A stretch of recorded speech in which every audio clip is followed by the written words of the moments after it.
Fiasco, dixit le maire lui-même, le chantier des Halles a regroupé tous les problèmes et erreurs possibles, dont les co-responsables sont le maître d'ouvrage, c'est-à-dire la ville, et le maître d'œuvre, l'architecte qui pilote les travaux.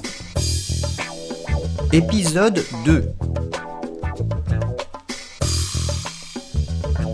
Ouest France, novembre 2018. Les étals en aluminium destinés aux poissonniers sont surdimensionnés. Ils devront être changés.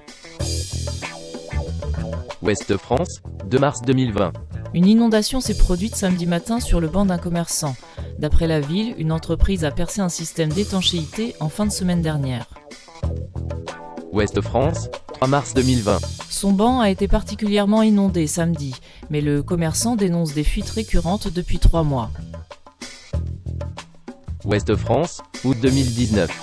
La rumeur qui bruissait depuis plusieurs semaines a été confirmée par la ville. La dalle censée supporter le futur U-Express n'est pas assez solide en l'état. Il va falloir la renforcer, Explique un adjoint au maire. Virgin Radio, septembre 2019. Le problème de la dalle. À qui la faute ?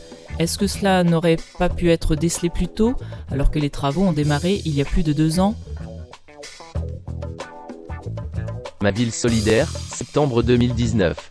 Il s'agit de quelques jours de montage et de démontage. Ce n'est pas significatif. En aucun cas, le renforcement de la dalle ne nécessite 1 an de travaux supplémentaires. En aucun cas, le renforcement de la dalle qui était prévu ne met en danger les gens. En aucun cas, le renforcement de la dalle qui était prévu de tout temps n'empêchera le déroulement du chantier. Il est prévu depuis le début un renforcement de la dalle.